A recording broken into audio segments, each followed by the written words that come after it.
13 اکتبر سال 2022 تخمین ساعت 14:30 راننده автомاشین تمغه مرسدس بنز شریف و فردوس سال تولدش 1986 ساکن شهر دوشنبه هنگام حرکت از سمت شهر دوشنبه به سمت نویه خوولینگ واقع در حدود روی دهه روزیان نویه دنغره از اوده اداره واسطه نقلیات نبر اومده به سمت مقابل حرکت رو بر اومده به قسمت پیش автомاشین بورکش تمغه مرسدس بنز تحت اداره سفاروف بامن سال تولدش 1991 ساکن شهر اسور برخورده است. در نتیجه راننده автомاشین تمغه مرسدس بنز شریپوف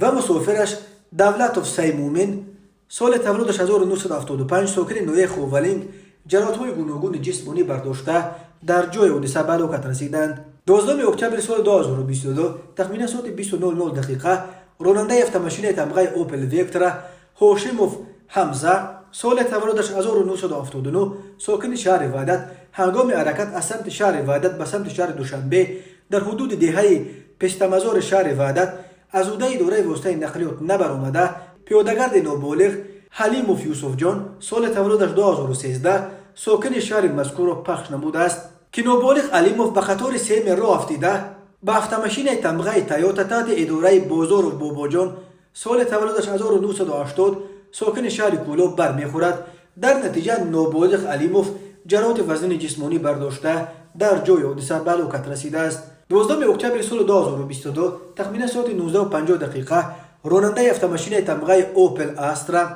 عبدالحکیم جمعه سلیمانزاده سال تولدش 1996 ساکن نویه مومن آباد هنگام حرکت در راه автомبیلگرد کولوب مومن آباد در نزد دهه شهر نو با دوچرخه‌ران حسنوف میرزا احمد سال تولدش 1960 ساکن دهه بوستان نویه مذکور که از سمت مقابل حرکت میکرد برخورده است. در نتیجه دوچرخه‌ران حسنوف